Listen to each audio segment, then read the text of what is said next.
right. Hi, guys. Hello Welcome again. back. Hi. I'm very excited. We're very excited about today's guest. It's part 2 to last week's episode with Dahlia. We're talking empathy and activism with Tony Scruggs, and he is a trauma-informed empathy coach, an activist, a public speaker, and an author of Excellence Off the Field. His social media is at UCLA444.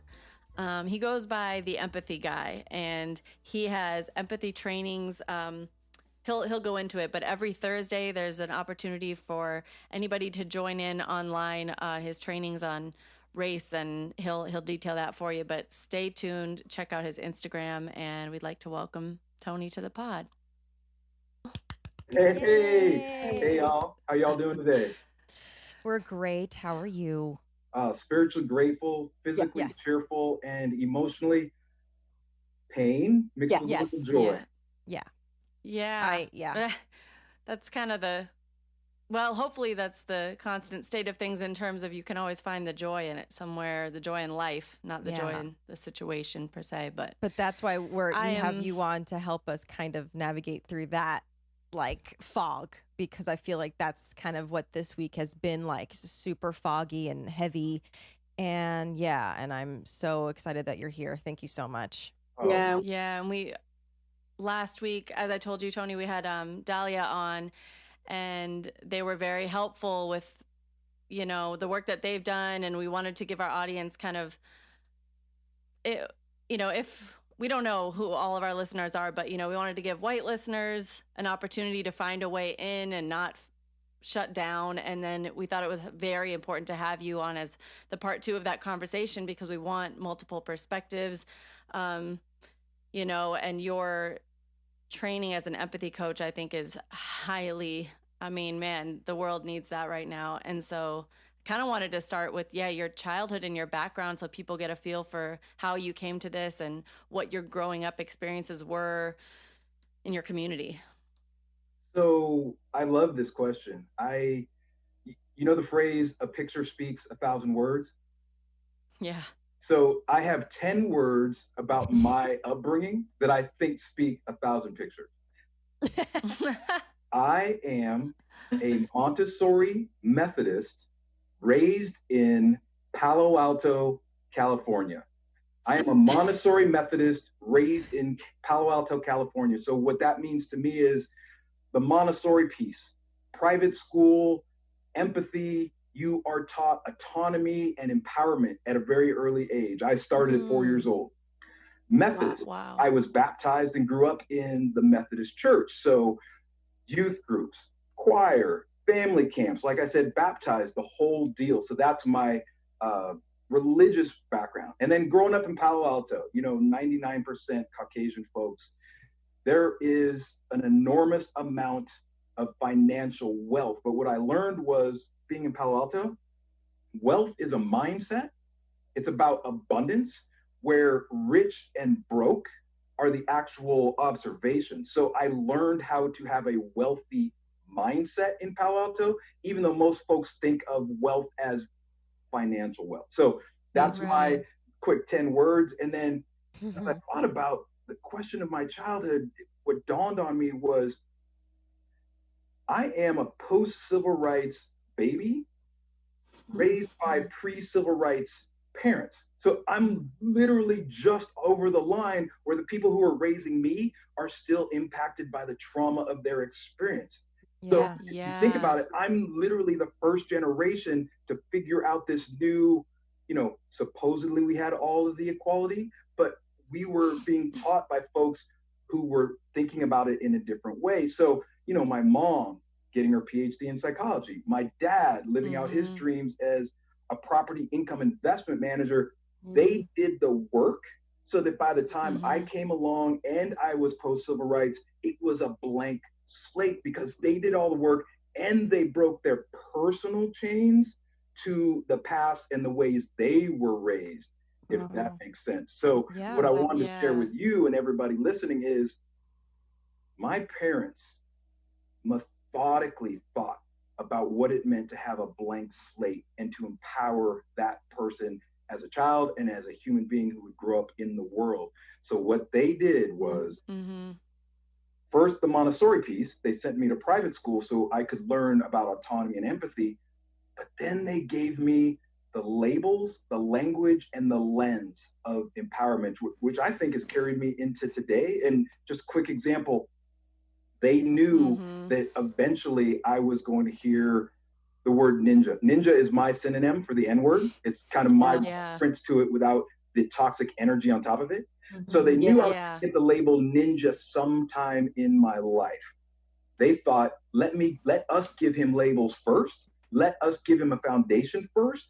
And then when he goes out in the world, he'll be like, I don't know who they're talking about. So what they did, they gave me Simba. Simba was my moniker. They gave me stationery. I had envelopes. I had pens. Everything was Simba, Simba, Simba from the day I was born until I could even understand what Simba was. Son of the Lion King, Queen is a mom, the prince, but also understood the hierarchy of the king and queen. It was brilliant. So as Simba. I'll pause there just to see if there's any reflections. No, that's amazing. I can't even imagine. Yeah, that sounds perfect to me. I'm not even a parent, so it's like I can't even begin to like, put myself in those shoes and to want to, lift up your child in such a way. Was it hard to kind of, make friends and tell them like, hey, I'm Simba, did you kind of like introduce yourself as such? And it was, I'm telling you, when you are introduced to an identity that's empowering and that is who you are, what you know, your default setting, that's how you move into the world. So ninja wasn't my default setting. The invisible or unspoken labels that they may have grown up with weren't my experience. So I walked into the world as Simba and I was proud and I told the world, and because my energy of confidence was such, act as if, didn't dawn on me that it could be perilous. They just accepted it because I was confident in imagining they would accept it. But this actually leads to another part of the childhood that I want to share is growing up with 99% Caucasian folks everywhere you are, in your home, in your church, in your school, it's everywhere. Unique experience. So you as a human being, since some of our basic universal needs are for protection, for acceptance, for survival, you do what you need to do to be accepted in those groups. So when I'm about 9 or 10, now I'm getting these comments every once in a while. Oh, Simba, you're not really a ninja. You're more like a Caucasian person. And my need for acceptance being met, that was awesome. My need to protect myself and survive, that was awesome. But what happened is I got a little older and started to have new thoughts, started to have new understanding of what that could mean or what it couldn't mean. I realized it wasn't a compliment for me. It was a rationalization for them.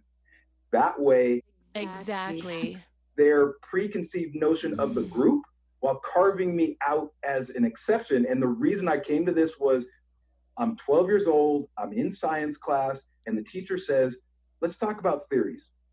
Once a theory is discarded, or once a theory is disproved, it is discarded forever. So if your theory is when you flip a coin, it comes up heads every single time, and on the 11th time it comes up tails, even if on the next 10 times it comes up heads, that theory is discarded forever. And that's when I realized a stereotype was just a social theory. And that if I was proving their theory, it's not that, no, I'm not like the ninjas.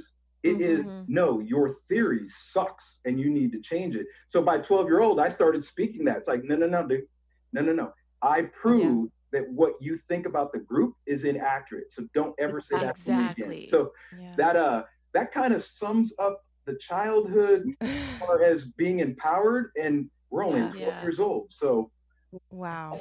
That's because I grew up in small towns as well.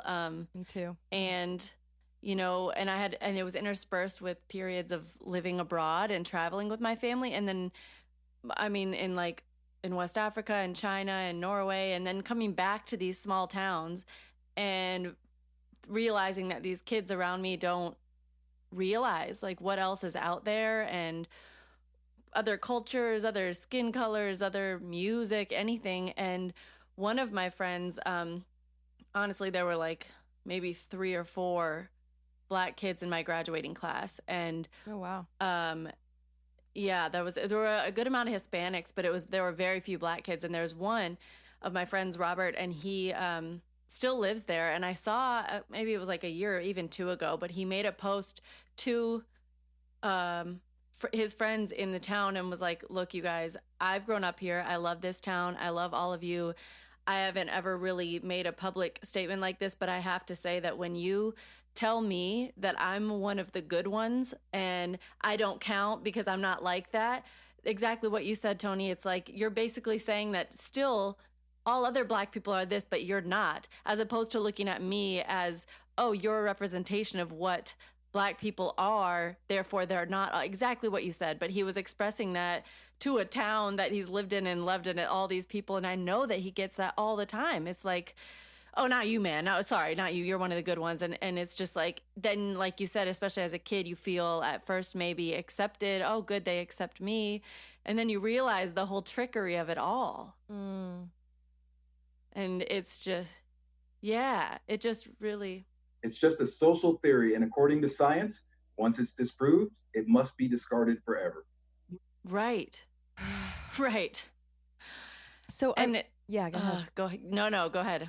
Well, no, I'm interested in how also, you got into baseball and athleticism and how that's driven you. It's interesting because I grew up as a figure skater. That was my first. Oh, wow. No way. I had the jumpsuit. I had the partner. I was showing up at the rink at 6, both ice and roller, and that was my life. Wow. One day, one of my buddies says, hey, on the way home from school, I want to stop off to a Little League tryout. Will you be there to support me? And I was like, sure. And I show up, I watch him, a ball gets thrown over the fence where I'm sitting. I throw it back. The coach looked at me, and literally that changed my entire life. The next thing I knew, I was the first pick in that new little draft. And wow. All of a sudden, I was in the major leagues one day. But oh my gosh. In between there, and I'm thinking what you just asked me, how has baseball impacted that? One of the parts of baseball or being an athlete, being in a team sport, especially if you're African American or an American of African ancestry, is the avatars that we walk through in the world, whether it's gender, whether it's ethnicity, whether it's our profession, whether it's our appearance. I mean, I'm guessing you both know how your appearance can work in your favor when you need it or want it to. And there's other folks whose appearance don't work in their favor. So we all have these avatars, or what I like to think of as jerseys. And the thing about being an American of African ancestry in this culture is when you have your I'm an athlete avatar, not the physical jersey, but the energy of being an athlete, or being athlete first, African American second. So it's easy when it's painful to be an African American to really move towards the avatars and the jerseys and the parts of our culture that are celebrated in a wonderful way. So for me, baseball was validation. Baseball was acceptance. Baseball was protection. And because I happened to be fairly good at it, it was also this sense of accomplishment and empowerment. So baseball was kind of an accident that came off figure skating. And at the same time, it was a team sport. It allowed me to navigate and reconcile how these different avatars that we put on can have an impact on how you move through the world. I have a championship ring from the minor leagues. I know to go to certain social gatherings wearing that ring because people see the ring first and my crown second. It's like a hierarchy of avatars, so to speak, of identities where athlete trumps race.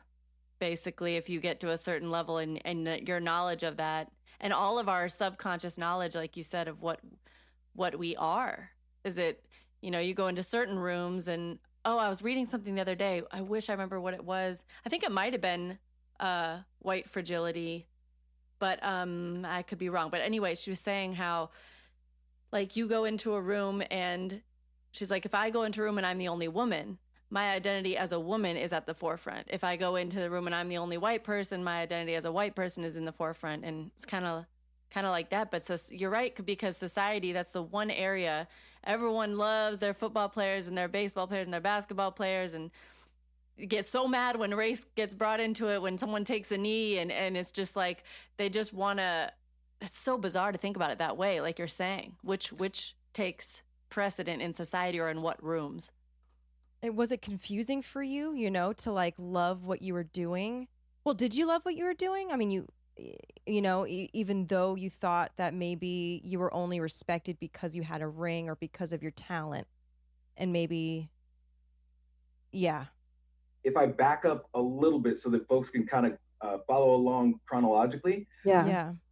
The beginning of this story, being empowered as a toddler with the moniker Simba, that is how I was able to reconcile, oh, that's a social theory. That was how I was able to, at a young age, oh, no, that's a different avatar. I can walk through. So because their work, because their trauma was as healed as they could heal it for themselves at the time, if that makes it wasn't healed, it was as much as they could do for themselves.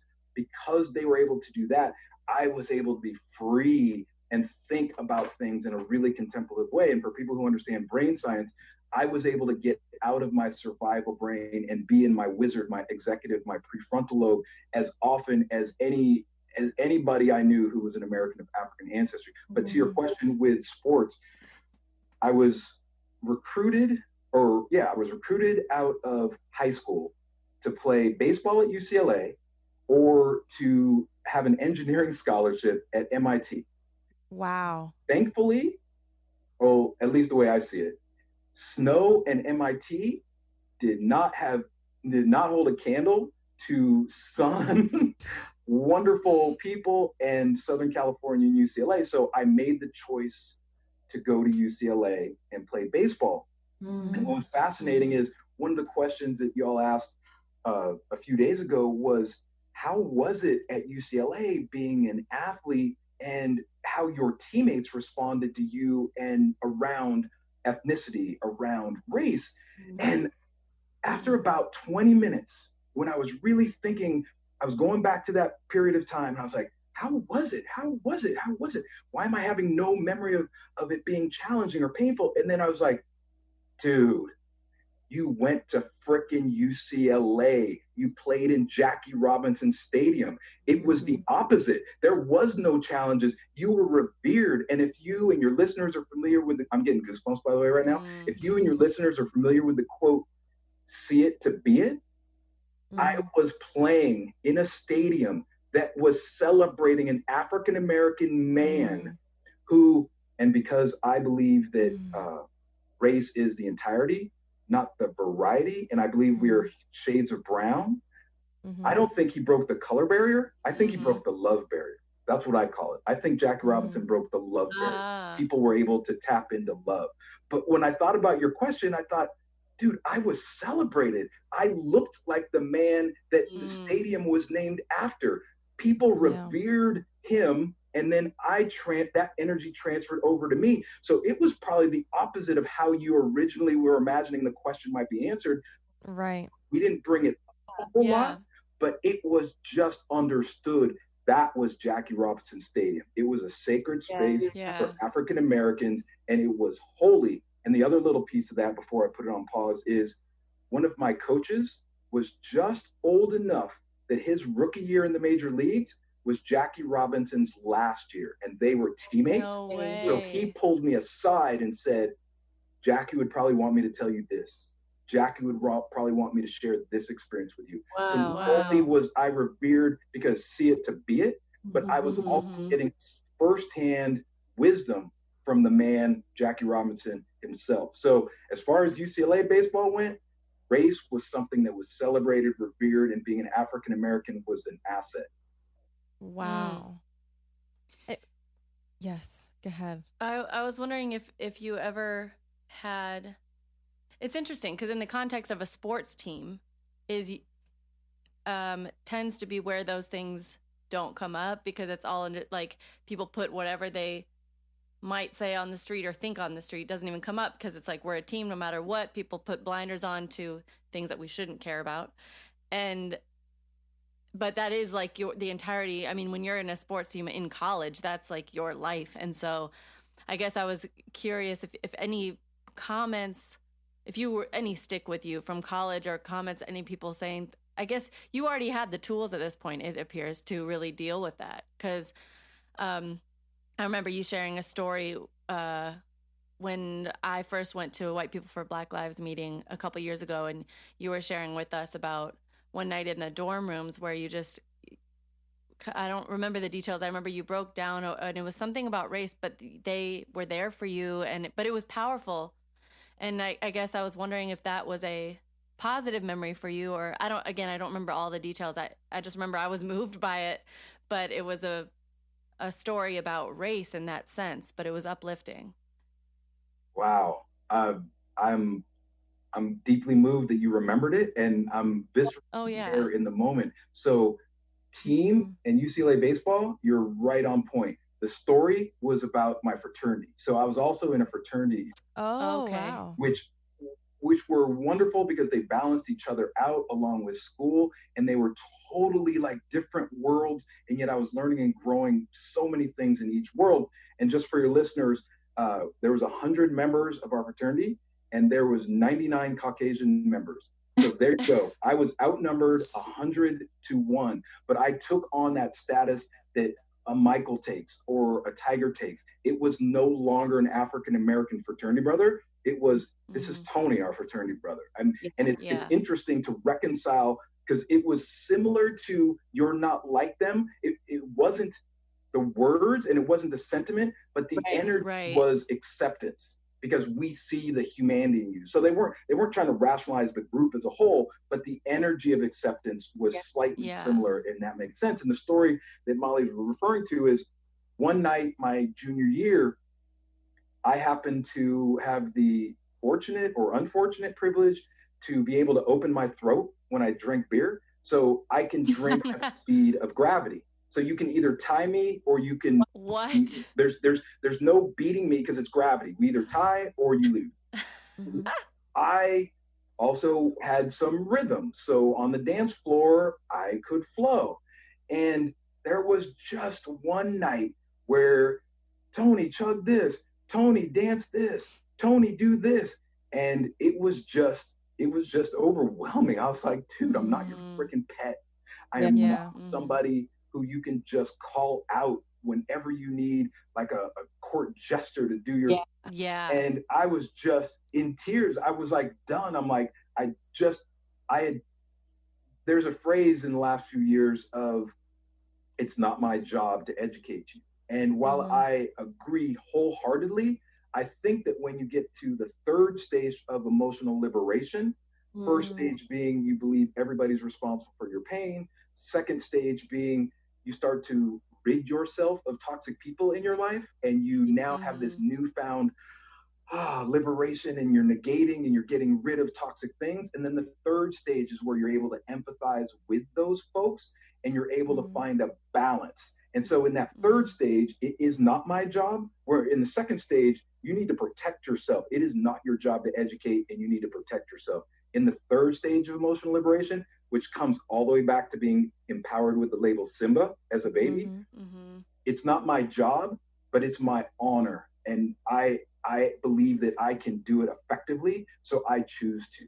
And so I was done in that moment. I didn't want to do it anymore. I had done it for like however many years coming up to that point, and I had just had it. And then, as Molly said, all my fraternity brothers just rallied around me. And in that moment, I was literally a family member, brother, and they supported me, and we cried together. There was absolutely no resistance to the tears, because even if there was a psychic resistance, I would have picked that up.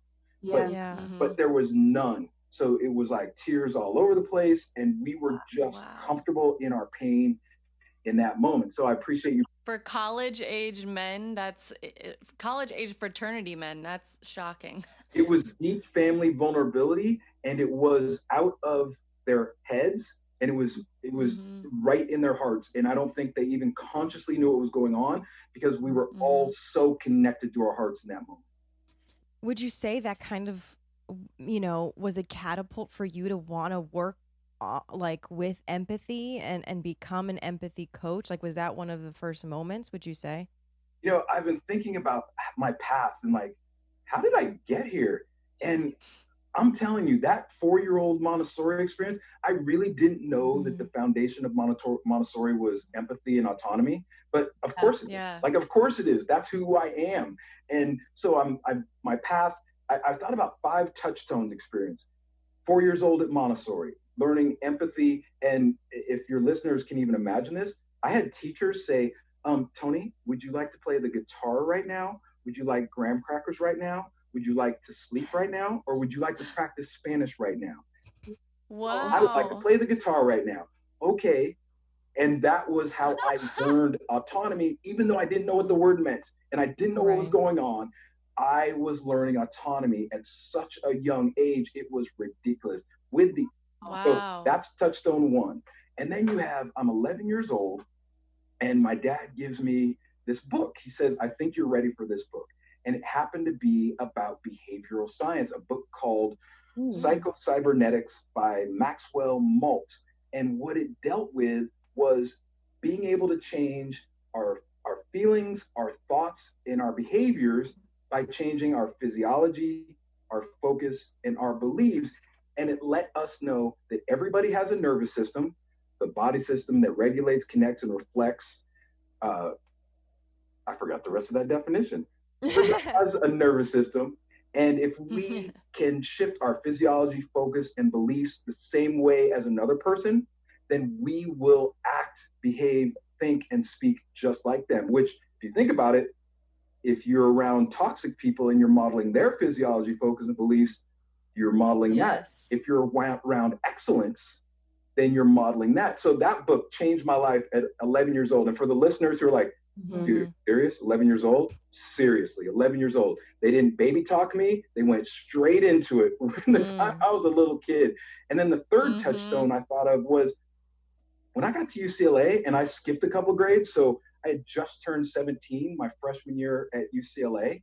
Coach Wooden, and Coach Wooden was the winningest coach in college basketball history, never talked about winning. Never, ever talked about winning.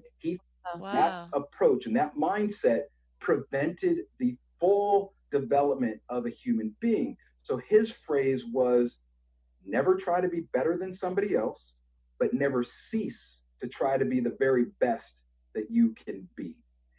He was our mentor. He came to Jackie Robinson Stadium and would talk to us because baseball was one of his favorite sports. He loved coaching basketball, but he loved playing baseball and being around the guys. So just a short walk to Jackie Robinson Stadium, and he was teaching us the pyramid of success, which was his philosophy that he taught all his players. And we were fortunate, even though I didn't appreciate it 17 years old, we were fortunate enough to take that in.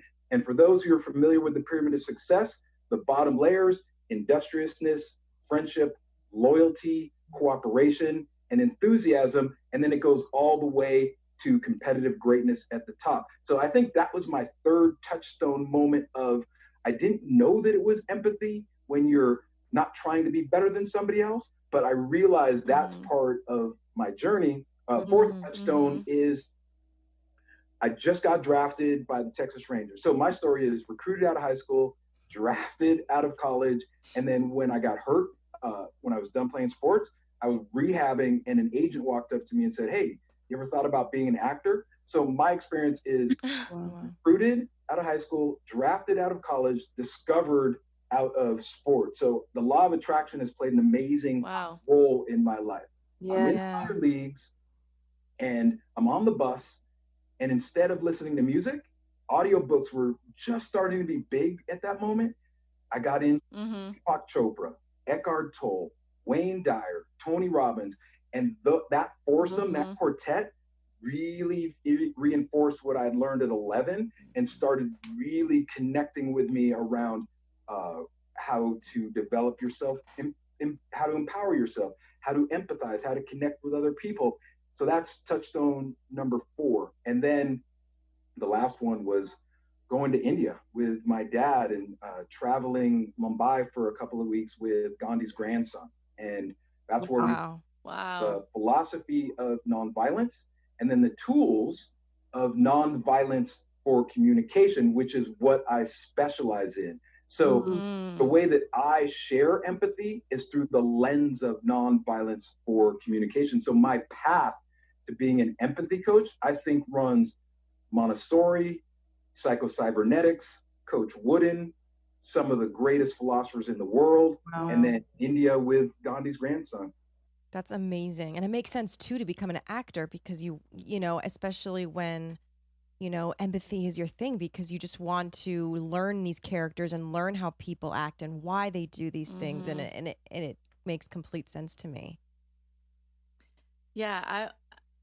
So I guess your work as an empathy coach, do you take private individual clients, or I know you do public speaking. So is it more on a public platform or both? Like, do you work with people individually, like therapy almost? So when people ask me what an empathy coach is, which, by the way, 4 years or 5 years ago, when I started saying the empathy guy, empathy coach, people would say, that's too soft a word, don't use it. And I'm like, I imagine 5 years from now when I'm going to use that label and people are going to come to me. So it's really fascinating that in this moment, it's really a law of attraction. It's really drawing people in.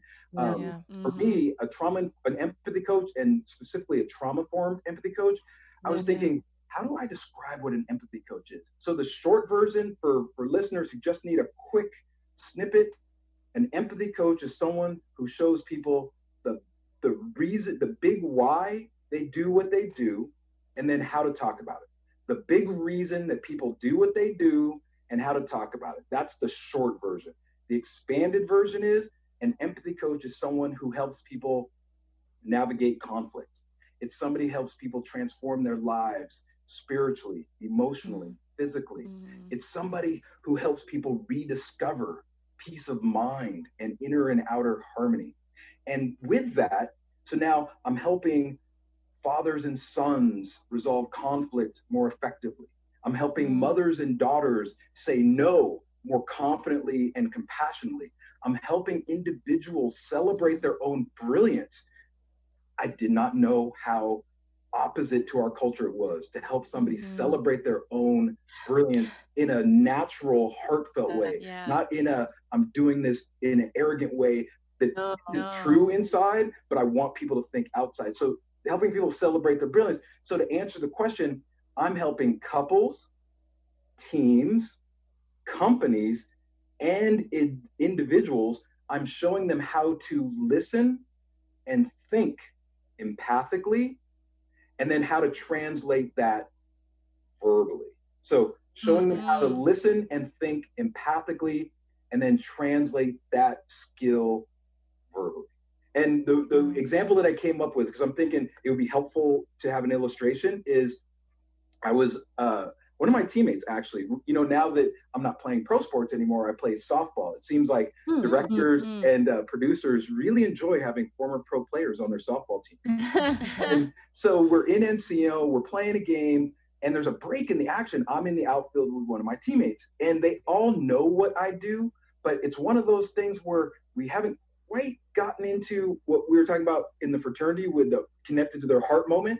We're not quite at that in public outside yet. So they pull me aside to ask me questions. And so it was a break in the action, and my teammate runs over to me, and one of the other outfielders, he says, "Scruggsy, I need some help with my dad. I'm like, do you need to understand why I'm going to tell you what to do, or can I just share the wisdom and we can talk about the why later? And he goes, okay, just break it down. I need my dad to get off my back. And I'm like, okay, here's what I want you to do. I want you to empathize with your dad's intention before you ask him to change his action. And he's like, dude, I have no idea what you're talking about. I was like, okay, just say this. Say, Dad, I'm guessing when you say some of those things that you really care about me. I had never gotten side-eye like this before. Yeah, like, right. What? What'd you just? Can we swear? Yeah, well, Can we swear? yes, absolutely. Oh yeah, yeah. He was like, dude, I'm not gonna swear yet. Actually, like, dude, what did you say? And I said, say to your dad, I'm guessing when you say things like that you really care about me. He was like, why did I even come up to you? This is ridiculous. And he goes, okay, say I entertain that. Then what? Then you say, I'm feeling torn because I'm grateful for your intent. But when you say things like that, it doesn't give me the support that I need. Mm-hmm. He side-eyed me again. We were just about to start the game. So this all happened in like 30 to 60 seconds. I mean, it's fast that this is going on. Mm-hmm. 2 days later, I get an email and it said, I don't know what kind of voodoo you got in that nonverbal communication. I don't know why people call it nonverbal communication, but that's what they say. I'm like, nonviolence for communication. But he's like, I don't know what kind of voodoo you got in that nonverbal communication. But I said to my dad, he was like, man, get off your butt. And I was about to say, get off my back. And instead I said, when you say stuff like that, I'm guessing you really care about me, Dad. And he said he swallowed, thinking he was about to get like pushback, like he never believed. What he didn't realize is what parent would not want to hear that from their child? Yeah, that kind of communication. That's the whole intent of raising your children, is because you think what you're doing is caring. So he said his dad, for the first time that he could remember, began to cry. Wow. Oh my gosh. In that moment, he realized he had connected to his dad's heart. And he didn't quite remember the second part. So he said something like, and he's looking at me, or in the email, I could sense that he was like trying to figure out what he had said. Something to the effect of, I'm kind of torn because saying things and I need support, and it's not the support that I like. So he was really trying to remember it, but didn't quite grab it, and it didn't matter. And that's the wonderful thing about empathy. The intent really comes through even when the words are wonderful. And so he goes, right after I said the thing about, I'm guessing you care about me, yet it's not giving me the support that I need. He said his dad sat down and just listened for like 10 minutes to what he needed to get support. So that's an example of how being an empathy coach plays out in like everyday life. Wow. Yeah. Wow. That's like, and I think, I mean, you would know on many levels more than me because A, you are a man, and B, this is your career. But I feel like that's so much less common with men because of how they're conditioned into society. Obviously, exactly, it's like, the patriarchy is bad for men too. And it just teaches you that you can't be vulnerable and you can't have those conversations. And I think that it's so important. I love that story because I love it when men reach that point. I love it when anybody does, and a lot of women don't either. But I just know, it's a lot less common to get to that level of vulnerability and openness with men in our society. Actually, any society, I feel like. Absolutely. And Alyssa, did you want to reflect really quick before I respond? Well, no, I kind of no. Actually, I would like to hear your response first. Change my mind. So it seems like it always comes back to Simba as a toddler, right? Like learning that I have avatars to play in certain situations. Turns out when you are over 6 feet and you weigh over 200 pounds in this culture as a male, you are afforded some luxuries that folks who are under 6 feet and under 200 pounds are not. True. Sports on top of that, and I get to walk around like Buddha and have them give me a pass. Interesting. Yes to everything you said, but I'm very aware that the avatars that I carry with me are absolutely necessary for the story that I just took. He wouldn't have asked me that question. You're right. Not been what he considered the physical manifestation of a male. Wow. You're very right. Wow. And wow. and in your work, like for me, like hearing that, it's like amazing because it's something that I myself would love to practice. And it's hard because I know you know this because this is just who people are, and at their core, they're human beings. They're gonna want to be combative. They're gonna want to be impatient, and especially, I guess to shift kind of where we're at right now, like what do you say to people that don't want to, they're just like, I don't want to be empathetic. I want to scream. I want to metaphorically, maybe literally shake people into, caring about what's happening. Like, what do you, That is an amazing question. And because I was privileged, and I'm using that word specifically in this moment, because I was privileged to grow up with academic group privilege, gender group privilege, and athletic group privilege, I've been able to really find a balance. And actually, I wanted to share a story from when I was a little kid that I kind of forgot about, but it kind of sits in this space of what do you do with people who want challenge and conflict or who don't practice it? Yeah. Because I'm an athlete, and I didn't realize this at first, when I read a book, I actually approach it the same way I approach sports. When we played sports, especially in high school, where it was maybe 2 games a week or 1 game a week, we practiced every day and then we let it fly during the game. Practice every day, then you let it fly during the game. Like right now, I don't have anything written down anywhere near me because to me, this is the game. This is live. This is where I go freestyle. But practice. I rollerbladed before this event. And for that hour, I was just thinking about this podcast and what I would want to share with people. I practiced yesterday. I practiced the day before. I practiced. And what I realized is, yes, it's challenging to be empathic. Oh, and by the way, in the new Empathy 2.0, we're letting ET go home from empathetic, and we're just shortening it to empathic. I love saying it. Okay. So empathic, yeah. It's 3 syllables. It's a little stronger, and it doesn't remind people of sympathetic. So it's like it's multiple things at the same time. So empathic is it's like the 4 syllables empathetic. It just for some reason it stumbles slightly versus I'm an empathic communication coach. I'm going to think empathically. But going back to when I was a little kid, actually the story totally bounced out of my head. So it's important.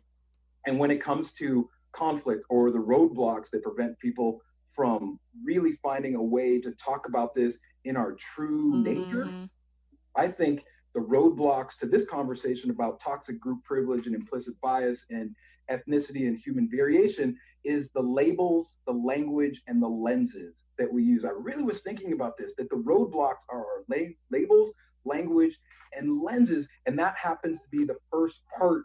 My training is called transforming racism into connection and kindness empathically. It's tricky. And the first of the 4 parts is labels, language, and lenses. And I just happened to be fortunate enough to have an uncle who was an anthropologist. And so when so PhD mom in psychology, property income investment manager dad, and then my uncle. So these are all pre-civil rights folks. I want to give a shout out to my mom who passed away a few years ago from brain aneurysm. Oh, so sorry. She not only climbed up her professional mountain, but she climbed up Take a Knee Mountain as an African-American woman. And she climbed up Me Too Mountain too, as a woman in our culture, especially back in the 60s. So I want to give a special shout out to the women out there who did that kind of work. My anthropologist uncle, when I was 8 years old, and remember, no baby talk in the house, none. His uncle says, have they talked about human variation yet? No, I'm 8 years old. Human variation is the scientific term for what we misrefer to as race, because race is the entirety, it's not the variety. And I want you to know about human variation. I was like, I'm like, Uncle Harry, dude, chill a little bit. Tell me about it. And so he started breaking down the 3 principles. And this is labels, language, and lenses. He said, Human variation is the term that scientists use to describe the variety because race is the entirety. Then he said, I want you to know that human beings from an anthropological, biological place are shades of the same one color brown, from the lightest variation to the highest one around. And he had me turn my hand over to show it that it was my hand was different shades of brown. And I was like, I had never thought about that. I had never noticed that. And then the third thing he said was the use of chromography or colors to describe our fellow members of Team Humanity. He said the use of colors to describe our fellow members of Team Humanity, and hold on to your seatbelt, listeners. He said it perpetuated a toxic separation hierarchy. And the example he gave was, you're listening to the news, they're talking about a group of people. There's 4 people. They say there's an Asian man, there's a Hispanic man, there's a Black man, and there's a white man. In mid-sentence, they switch from geography, Asian, Hispanic, to chromography. Yeah. He said the toxic separation hierarchy is in our labels, it's in our language, and it's in our words. So soon after, I started calling myself a higher shade of brown or an American of African ancestry. I called other people a lighter shade of brown. And I had a friend who came up to me and he said, dude, higher and lighter are not opposites. I'm like, wait for it. And he goes, oh. And that was the whole point. Higher is an A word in our culture. Lighter is an A word in our culture. Lower and darker, while they are neutral in their origination, they are B words in our culture. So I chose each end of the spectrum of shade of brown with an A word so that we could celebrate both sides and not continue. Wow. I mean, when you really pause and think about it, the hierarchy is built into almost all of our labels, all of our language. Oh, yeah. It is amazing. So when I think about the roadblocks to the conversation, I think about labels, language, and lenses. And as far as the lenses go, so I've talked about the labels, I've talked about the language, the lenses. Think about this. You remember back in the day when, not astrologers, astronomers thought they thought that the world was flat, and they thought that the planets revolved around the Earth. They called that geocentric, right? Well, another one of the roadblocks, or part of the labels, language, and lenses roadblocks, in my perception, is that we're having a flat Earth conversation about round Earth topic. Flat Earth conversation about a round Earth topic, which is one of the real joyful reasons I'm glad to be here today, because people are hearing all of the other labels, language, and lenses from all the different sides of what everything means. So I'm glad that I'm able to share this perspective and give a little bit of a round Earth, higher shade of brown, American of African ancestry perspective. So the roadblocks to me are labels, language, and lenses. Yeah. It's interesting because I was reading the other day that one of the biggest roadblocks to white people discussing race, let alone being anti-racist and active in that way, is that in our society we are taught that white is neutral. White is the baseline. It's normal. So white people aren't referred to as white. We're just, our race is rarely mentioned in our life. And if race is brought up, it's in relation to anybody who's darker tone than white. And so therefore, when I want to hear your opinion on this, because they were saying white people, the second we're called white people, we get very uncomfortable because it's addressing our race, and our race is not normally addressed. White is neutral. That's the baseline. That's the norm. Anything deviates from white. And whereas African Americans are they're always referenced as black from the time they're little. A black kid, a little black girl is a black, all the time. And I don't remember, unless we were traveling, in which I quickly realized what the word in that language was for whitey, because it was shouted all the time when we went to West Africa when I was little. And it was just like, my dad's like, oh, that means whitey. They're going to want to touch your skin and your hair. And it's a thing where here, I have no memory when I was growing up in the United States of being referenced in school or anything as a white kid ever. And so then it's like, I feel like that's so deeply ingrained. And now white people they get closed up and they're tight in their chest when it's brought up to even address your whiteness or white privilege, because I'm not a race like that. I'm just me. And it's like individualism that white society has taught, individualism versus community and oneness that is often in the Black community because they are identified by society as Black. It's just crazy because I hadn't thought about it until I read that, and I was like, I don't remember being called white until I was traveling. And it's insane. Wow. Just to your last point first, I have this phrase that I say to friends. I do this thing where I hibernate for like 2 or 3 hours, no sounds, no nothing. And I don't come out, no eat, no bathroom, no nothing until I've reconciled the thing that I'm trying to contemplate. And so I was hibernating this individualism versus like what you were just saying at the end. And I realized Americans of Caucasian ancestry get to be individuals because they are protected by the collective. African Americans are corralled into the collective because they're not protected as individuals. So when somebody talks about the one representation, when you're an African American, you realize everything you do is going to represent the group. When you speak, when you act, if your Caucasian friend sees it, the next African American person he's around, he's going to attribute that to them. So you are a representation of the group. What I didn't realize, because I was in survival mode a little bit, was my Caucasian friends, when they did something jacked up, they weren't considered representing the group. They were considering representing their individual self. So Caucasian Johnny does something jacked. Not even their family. Not even it's just Johnny. Johnny did it, has nothing to do with their family, nothing to do with their group. They're able to not have their behavior be ascribed to the group. Whereas an African American in this culture, and for everybody listening, none of this is inherent. None of this is inherent. There's no inherent race. There's no inherent behavior. We've made this all up.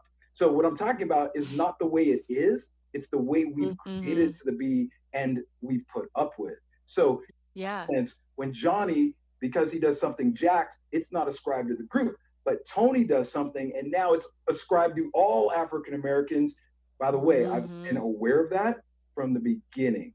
Yeah. People see me in public, when they saw me do interviews in the big leagues, when they see me in different spaces, it's a little exhausting, but I'm always aware that my behavior will have an impact on the next brother who that person sees. And I think it's my responsibility. If I want to protect that next person, it's my responsibility to behave in a way that will not have a perilous or a dangerous impact on that. Getting to what your original part of that question was, when it comes to our groups, when it comes to the default setting of Caucasian being the default setting in this culture, now that I'm trauma-informed, and for anybody who isn't aware of what trauma-informed means means you understand what trauma is, you understand the impact of trauma on a human being, and you have restoration, reconnection, recovery tools, I like to say, in your back pocket, ready to offer or ready to administer somebody in any moment. So that's what being trauma-informed for me means. And then trauma specifically, the general term trauma is the imprint, the physical and emotional imprint left by emotional or physical violence that we weren't protected from. The physical and emotional imprint left by emotional or physical violence that we weren't protected from. So if somebody could protect us from a certain level of violence, it may not impact us or be an imprint. But if nobody protected and we didn't have any skills or we didn't have any tools, it will leave an imprint.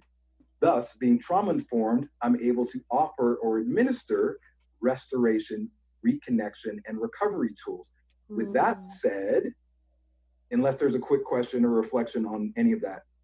No, I'm hanging That, on. with that said, imagine African Americans as a group, and imagine Americans of European ancestry as a group in the brain science sense of trauma.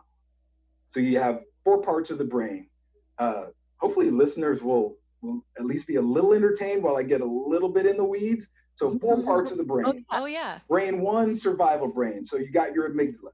Amygdala is also attached to brain 2, the limbic system, where we're now emoting and we're connecting. So survival brain, emotional brain, and then brain 3, the neocortex, now we're thinking. It's like a higher thinking brain.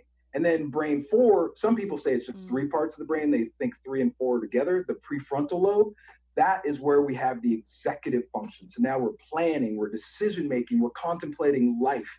I think I spend a lot of time in my prefrontal lobe, but I know how to be in my survival brain. I think as a group, African Americans are in our survival brain 80+% of the time. And I think Caucasian Americans are in their either neocortex or their prefrontal lobe, the exact inverse.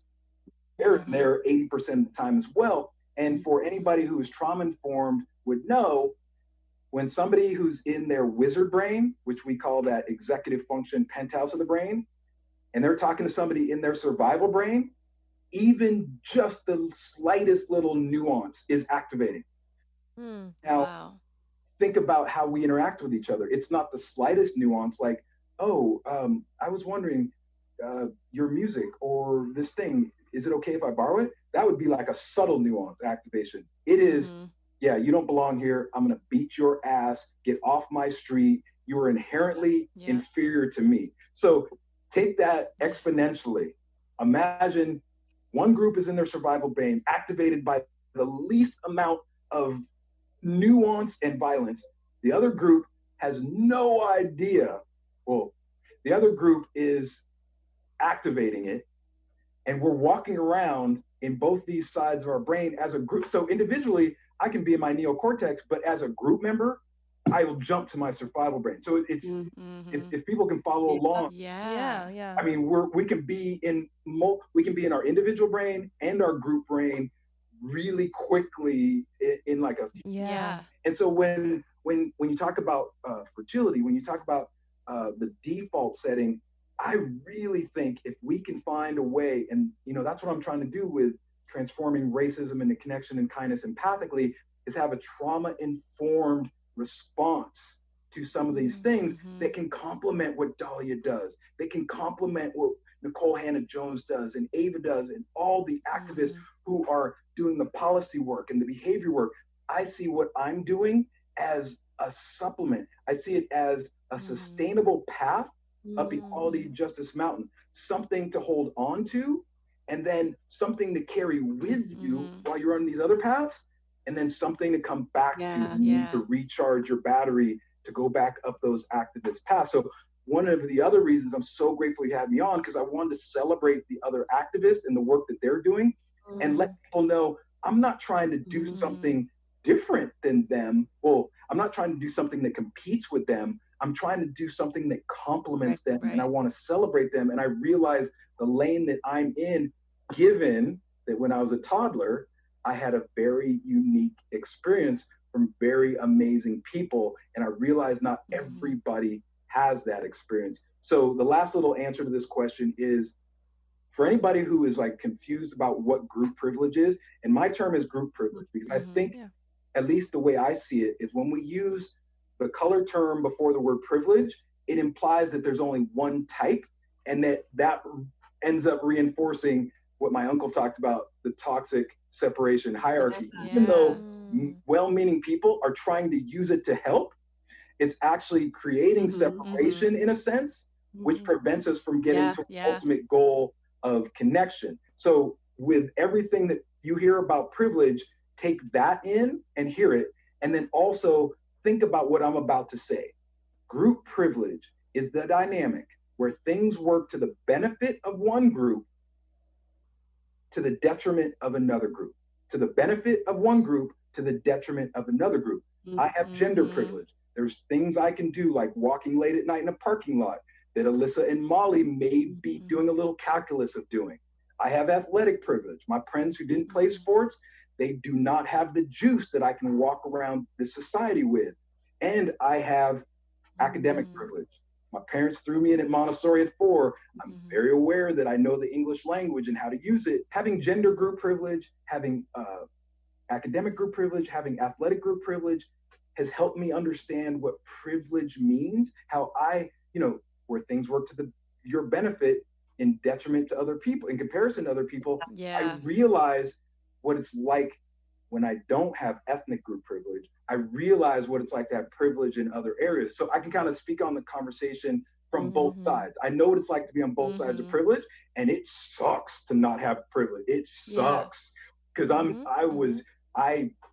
it sucks not to have privilege. When you know what it's like to have privilege, and I hope part of the empathic immersion or the experiential transfer we do in the training is to show people what it's like to have it and what it's like not to have it. And it's visceral and it is amazing. So that's my take on group privilege in general. I have 3, I don't have 1. And that's my take on this conversation about toxic group privilege, where it prevents an entire group who for 400 years, I mean, we're talking about enslavement, enslavers, enslaved people. We're talking about imprisonment. We're talking about disenfranchisement.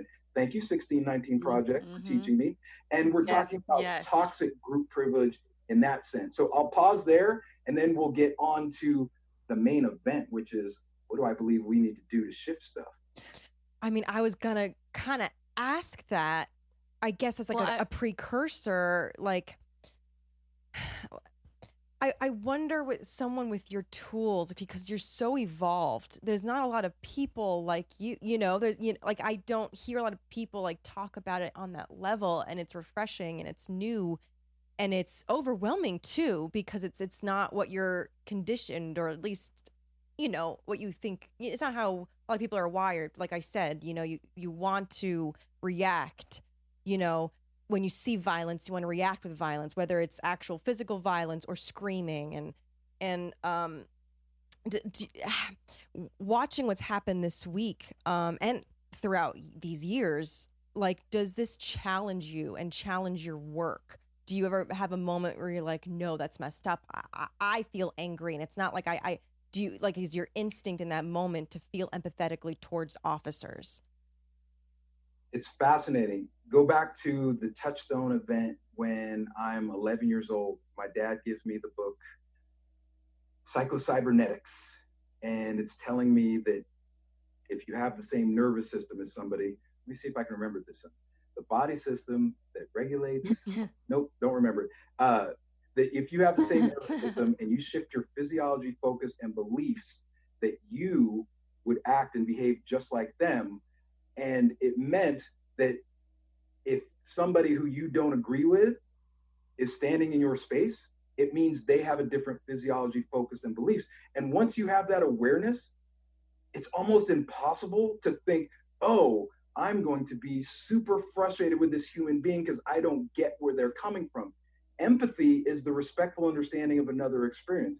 Empathy is literally understanding the emotions, hearing what people are feeling, and understanding the motivations, being able to check in with the universal needs that they're being expressed. So if I'm with another person and I have the psycho-cybernetics belief in my head, and I have the empathic wondering in my mind or in my spirit or in my heart, I will start to giggle because maybe part of me wants to start to get a little frustrated. But I'm like, dude, if I had his physiology, focus, and beliefs, I would be him. Or I wonder what he's feeling. I wonder what he's needing in that moment. Which, for those listening, empathy and nonviolence for communication are not about being nice. And protective force is definitely a part of the mix. Meaning, if a child's in the middle of the road about to hit by a car, you snatch that child up. Protective force uses force as a way to help and support. Punitive force is taking that child away from danger and then beating the shit out of them on the sidewalk for getting in the danger in the first place. That's the difference between punitive force and protective force. And nonviolence for communication and empathy is protective force. It's power with others. And it's not about being nice, it's about being kind. And the difference between being nice and being kind, nice does things to avoid punishment and seek reward. Kindness does something because it contributes to the well-being of a fellow member of team humanity. The behaviors might look the same, but people can feel the energetic difference when you're doing something to avoid punishment or get something from them versus contribute to their well-being. So I really am able to stay peaceful and calm in those moments, while at the same time, I won't allow myself to be punched physically or emotionally, but I will never punch somebody. Right. If that makes sense.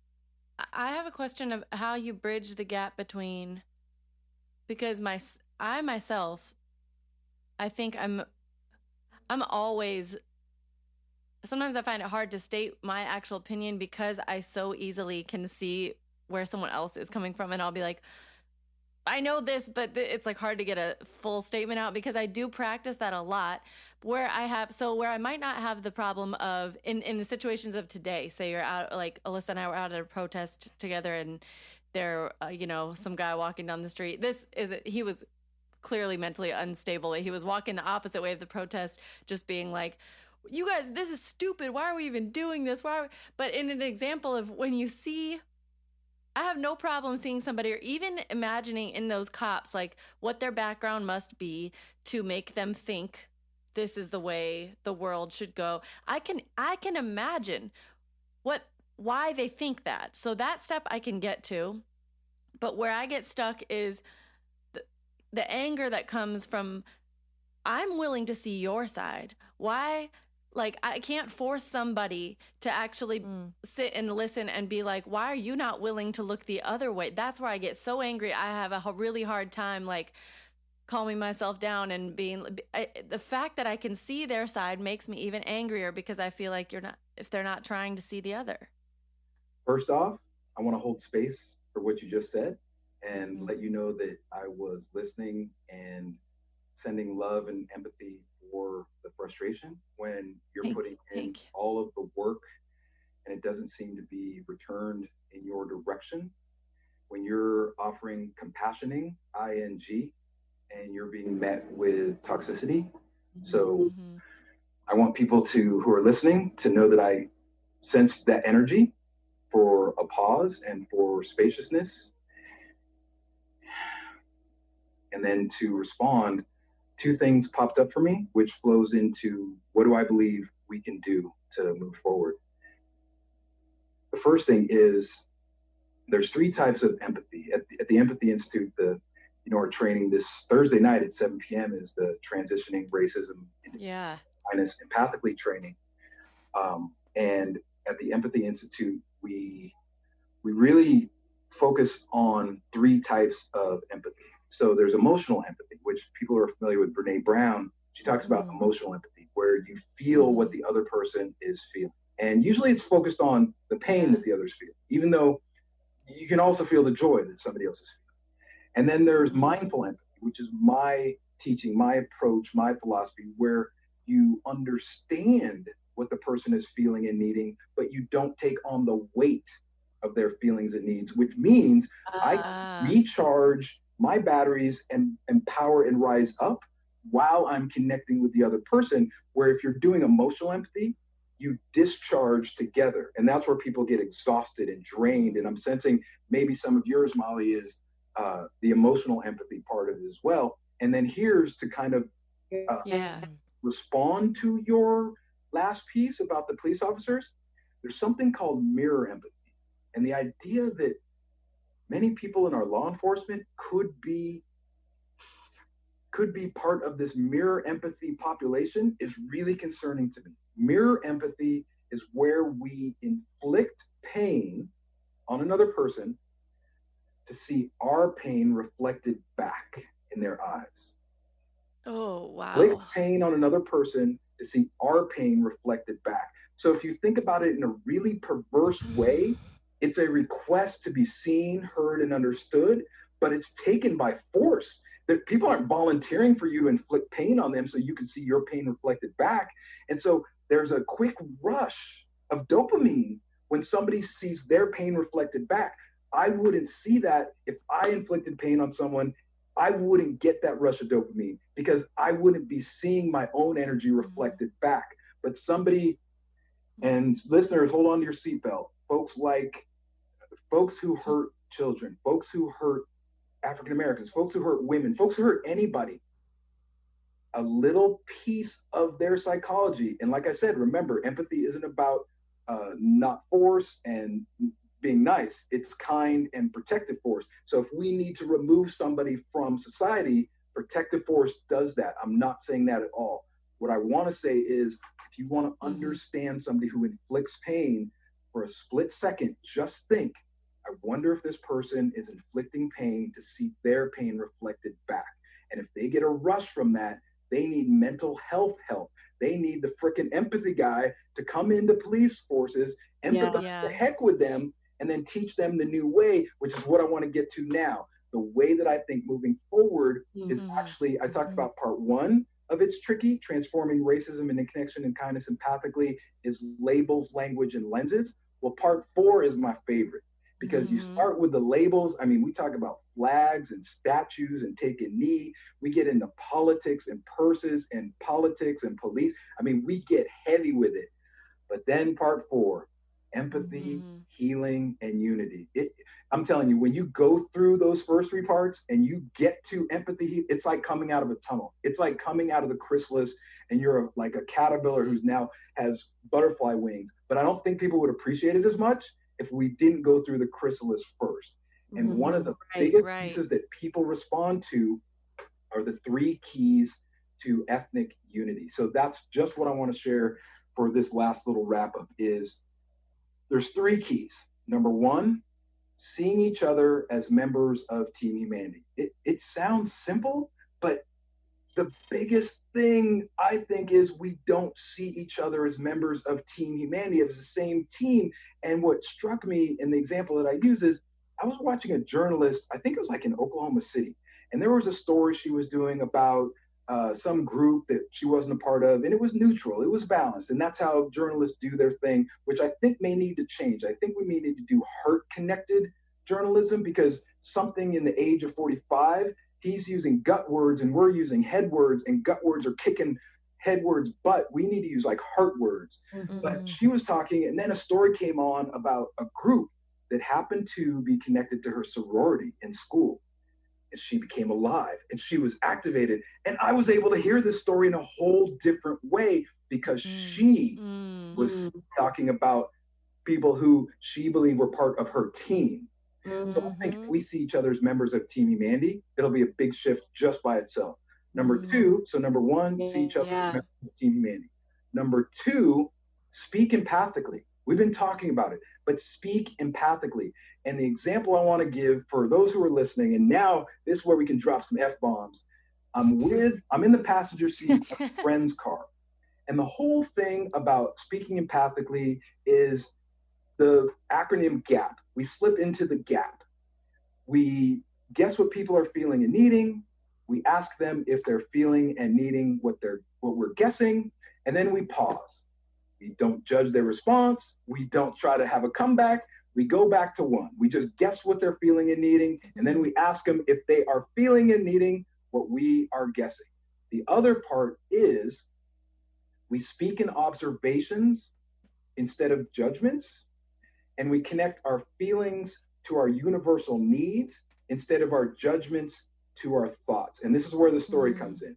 So we speak in observations instead of judgments, and we connect our feelings to our needs instead of our judgments to our thoughts. And for those of you who are like, dude, you lost me, you're going to love this story. I'm in the passenger seat of a friend's car when seemingly out of nowhere, somebody moves in front of us without putting on a turn signal. Now, if you caught what I just said, I'm in the passenger seat of my friend's car. Somebody moved in front of us without putting on a turn signal. That's the observation. My first response, I was concerned for my safety. My second response was I was concerned for the well-being of everybody involved. My friend, the other person, everybody involved. connecting my feelings to my needs, concerned for my safety, moved in front of our car without putting on a turn signal. My friend saw it in a slightly different way. He was like, that motherfucker cut me off. What the fuck is wrong with people? We're going to go catch him and kick his ass. By the way, remember, you notice how when it came to kick his ass, it was we, but in the other it was like he. So he's like, I'm like, what is going on? Speak empathically. Right. He moved in front of our car without putting on a turn signal. That's the observation. He cut us off is the judgment, which leads to what the fuck is wrong with people, which leads to let's kick his ass. If we speak in observation and we connect our feelings to our needs, we don't have the last response. We have a heartfelt response. So speaking empathically is number 2. And then, so number 1, see each other as members of Team Humanity. By the way, they all start with S. See each other as members of Team Humanity. Number 2, speak empathically. And then the third one, just really quick, is spark change through compassionate resistance. Spark change through compassionate resistance. And that term came from when I was in India with Gandhi's grandson. He was telling us all about passive resistance, and he showed us the little hut where his grandfather and Martin Luther King Jr. sat down, and they were talking about how Martin Luther King Jr. was going to bring passive resistance back to America. So we're watching like the space where his grandfather and Martin Luther King Jr. were contemplating life, and he's talking about passive resistance. And I got my confidence up about a week later, and I said, in America, we have a weird cultural kind of understanding of the word passive. We don't see it as very empowering. What do you think your grandfather would think if I called it compassionate resistance? And he said, well, first, what does it mean? And I said, it means empathy with proactivity. So you're taking action, but you're connecting with the feelings and needs of the other person. So there's resistance, there's compassionate resistance. And he goes, I like it. He goes, my grandfather would have liked it too, because most people didn't ever question him. So the idea that you would even question him would have tickled him to life. And so that's my third. Spark change through compassionate resistance. See each other as members of Team Humanity, speak empathically, spark change through compassionate resistance. And I truly believe if 50 to 70% of us did those 3 things, it would be like critical mass. Things would just shift. We would talk about being higher and lighter shades of brown. We wouldn't talk about race. We would talk about human variation. So before we get to that SOS moment, that is what I think our way moving forward is. And if you want to talk about some of the ways that I keep my cool or regulate myself, I would love to get into that too. But I'm loving, I want to see a reflection. Like, how is this landing on you? We've gone for so long and you guys are like still engaged. I'm loving it. I love that you ask us that. I know that. It's just like, I think it's such a beautiful, refreshing way to look at this because usually if you want to find a more beautiful way to look at something so dark, what ends up happening is you end up having to ignore certain things and step away from what's happening. And that's part of the problem. And I specifically am like, I don't care if this makes me feel better. I can't go there because feeling better means I'm not actually doing what I can and staying as involved. And this is the first time I've heard somebody explain it in a way where it's not stepping back. It's not, I say it's feeling better in the sense that it gives you more of a sense of control is totally the wrong word, but like internal understanding and connection, whereas everything else, my anger and all of this, the responsibility that I believe that I have as a white person, all of it is has this urgent and angry, upset, discontent undertone. And even when the intent is, it also has peaceful intent, but like the urgency of it is just like anxiety ridden for me, where I'm like, I'm sending messages out to all my extended family, all my white friends and family, like, hey, read this, do this, did you hear this? Did you see that? Like, I just can't stop. And it's frantic. And this is an approach to the same intensity of work, but with less chaos and less frantic energy. I agree wholeheartedly. it is, and as you're saying that, and I'm realizing the heaviness of it, it leads right into the ways that I balance myself, the ways that I keep my cool. And I realized with the heaviness, this is when I wanted to see my first screen share, if I get a host ability to be able to share the screen. Oh, I have to remember how to do this. Oh, let's see, advanced. Let me know if I have your permission. Oh, I think I got it. Get it? There it is. Yay. Not as hard as I thought. So when I think of regulating, I think of this trauma-informed song. Right? How do we balance? Yes. And this is the trauma and resiliency training that I went to. People can play it back. But this is regulators. Mm-hmm. Regulators need to mount up, and I need to figure out a way to stop that friction. Like, how do I love this live, and I have one more. So hold that screen share permission, because I have one more dance fun thing. But I realized just playing that music gave me a little bit of peace in the moment, given the heaviness that Molly kind of just tapped into. And I thought of, when I was learning trauma and resiliency training, they're talking about what regulators do you need to keep yourself in balance. I kept thinking about that song, and I'm like, man, some of my hip hop friends would so connect with regulators, mount up, as like a rallying call of finding a way to bring balance into your life so that you can recharge for the next day. And what I've discovered, the way that brings me to balance, and I mentioned I rollerbladed before we did this live, and I actually work out, meditate, and do exercise, workout, meditate, and do yoga before I engage in the day. Even when I'm as an actor, when I've had 4 o'clock call times, one time I decided not to work out, and I just took the extra hour rest, and it was the longest day I've ever had on set. So I will trade an hour of rest for a full day of energy anytime. I woke up at 2 a.m. to work out to get to a 4 o'clock call time. Best day ever. So my the way that I find balance, thank you for that. Wow.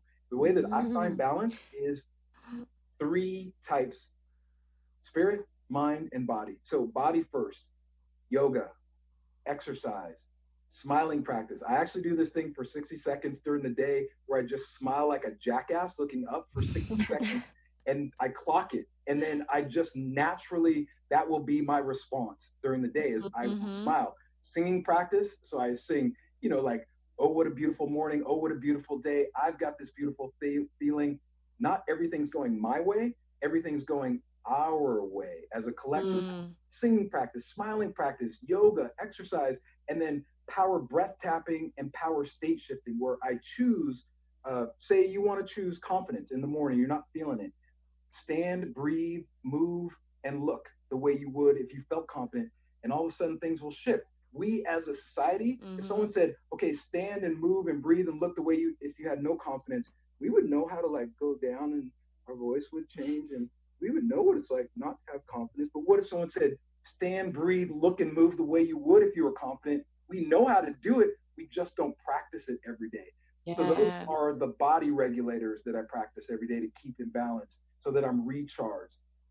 Some of the mind include nonviolence for communication, which is a way of, if I haven't defined it, is a way of speaking that takes judgment out of conversation by stepping out of the right-wrong square and stepping into an empathic circle. And if for the listeners, if you've been hearing us talk, you kind of get a gist of what I mean by stepping out of the right-wrong square and stepping into an empathic circle. I think our entire conversation with Alyssa, Molly, and myself has been in an empathic circle. So I think you get that.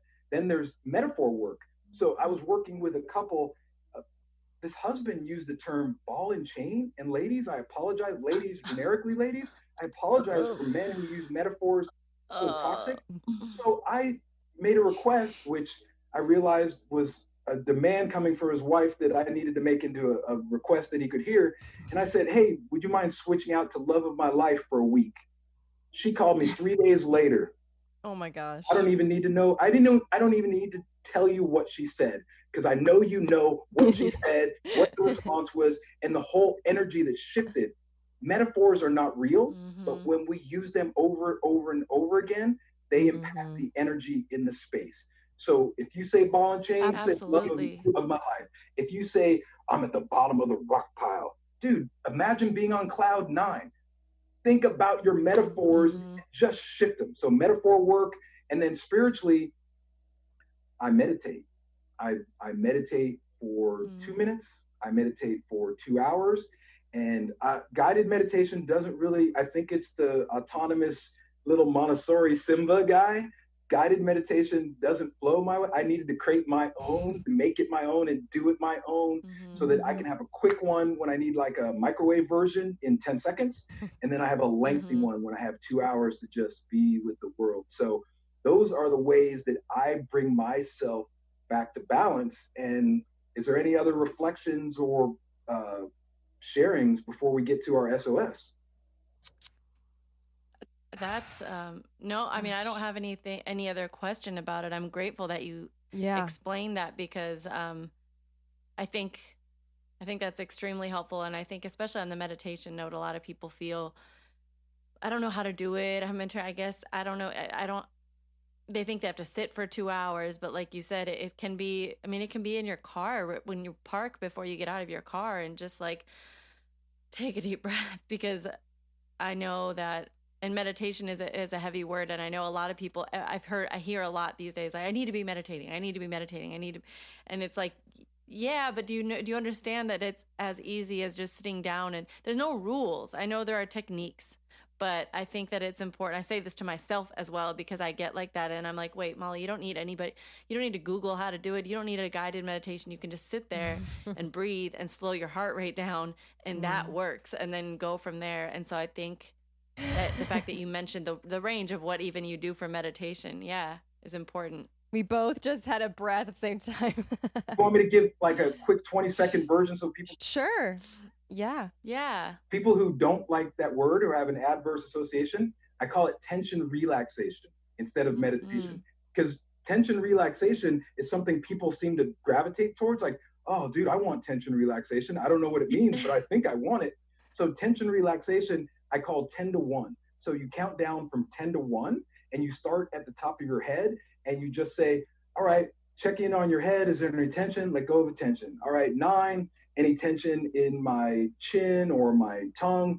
8, any tension in my shoulders. 7, any tension in my arms or my hands.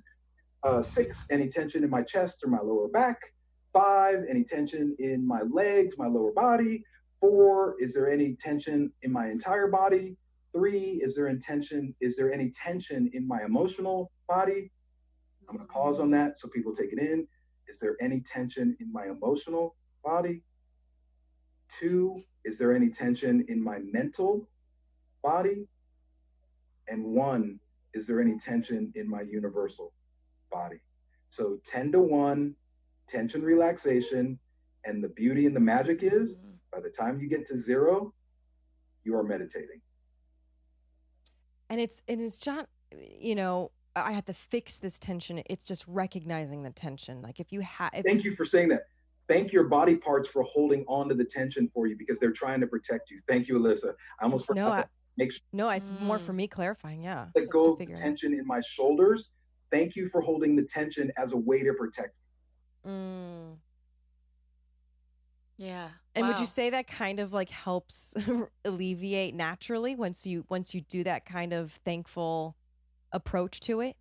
I don't like to call them clients. If you guys have a better word for teammates or people who choose to compensate you for helping them, I don't like the word clients, but I'll use it for this moment. My clients will tell me just that addition to tension relaxation, where we thank each body part before we ask it to let go, they say it changes everything. And just between you and me and whoever's listening, the real beauty of this is so that the clients can do it on their own. And eventually, and when I said I do like a microwave version, when you practice this enough, just saying 10, 9, 8, 7, 6, 5, 4, 3, 2, 1, your body remembers and takes you.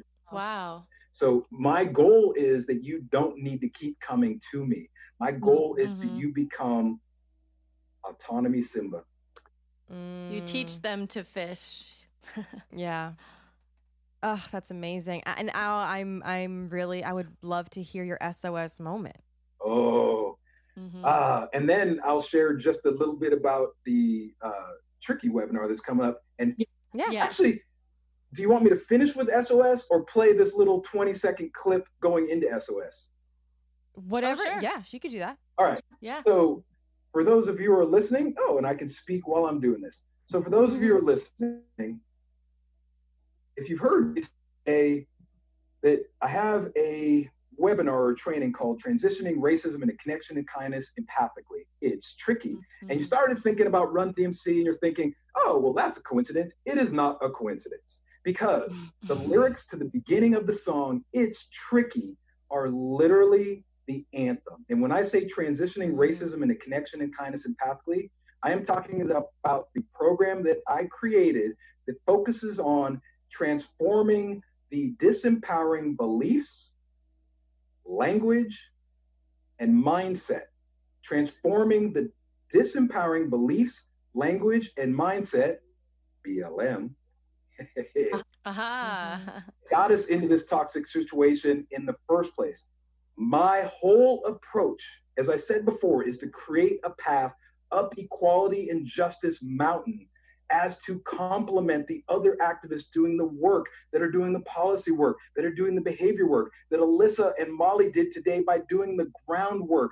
I'm creating a sustainable foundation for you to hold on to, something to carry with you as you're on the other paths, and then something to come back to so that you can recharge. The next discussion, webinar, training is this Thursday at 7 p.m. Go to theempathyguide.com, look for transforming racism into connection and kindness empathically. And please, for a moment, feel the joy of the connection to the lyrics of this song and how this subject is right on time. My recital, I think it's very vital to rock around. That's right. On time.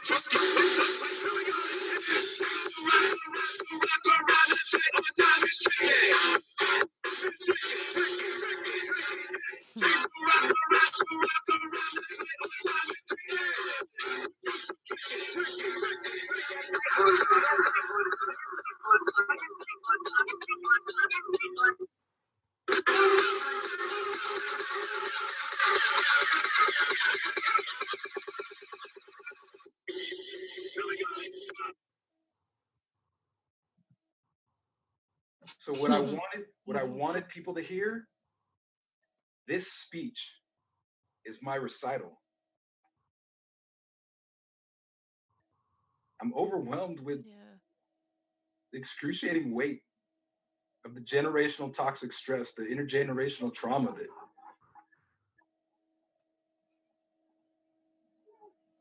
we've been living with for way too long.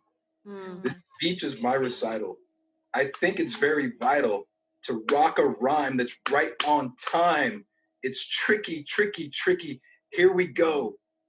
It's tricky, Teamy Mandy, but we can do this. And now for my closing SOS. Whew. Think about Montessori is, you drop into your joy and your pain in like a split second. So people look at me like, dude, how could you be in tears and smiling like 5 seconds apart from each other? It's because there's no resistance. There's no thought in my head, dude, don't cry. There's no thought in my head, ooh, don't smile. There's no thought of resistance in my head because as a toddler, my parents did the work to do it. My SOS moment comes from when I'm 7 years old in Northern California. People who are familiar with Northern California may have heard of Half Moon Bay. It is a space where you can go out by the water and you can do, I'm not remembering the word for it, but it's like aquatic science or marine biology. There's a different word, but we were on a field trip one day when I was 7 years old, and I think it was still when I was in private school, Montessori, and we were in a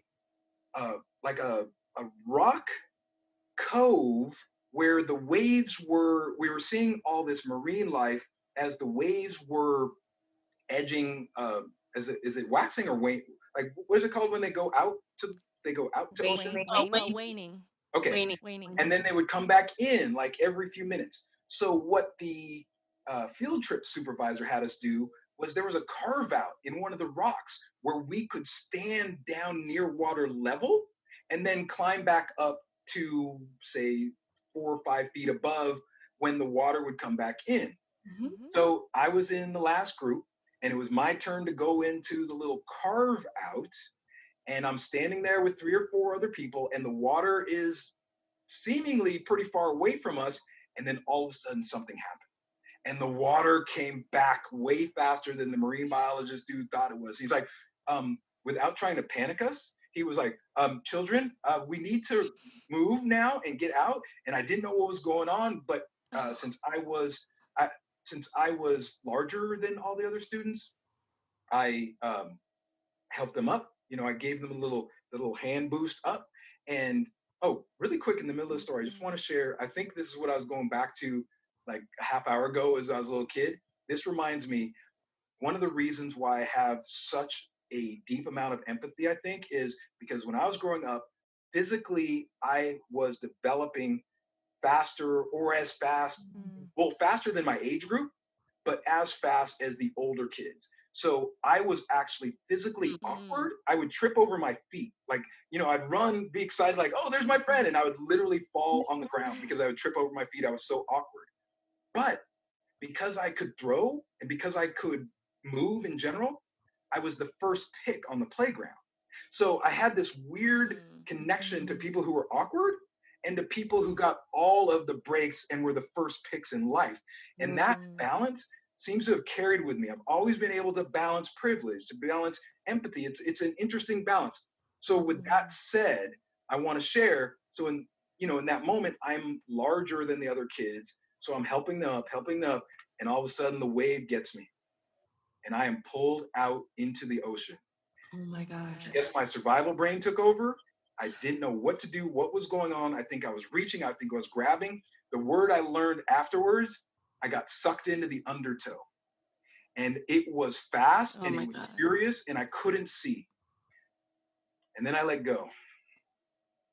And all of a sudden, my hand was holding on to something. And I was no longer being sucked in. And what seemed like 3 hours was probably like 30 seconds. It was over. Yeah. And I looked up as the water moved off of the top of my head. And the marine biologist and all of my classmates were just, and this is one time I'll use this phrase, were ghost white. And they could not believe that I was still there and alive. Turns out, oh my God, what my hand reached or what my hand found was a starfish. And that starfish was cemented to the rock. And that starfish, I don't know if this is hyperbolic, but I think that starfish saved my life.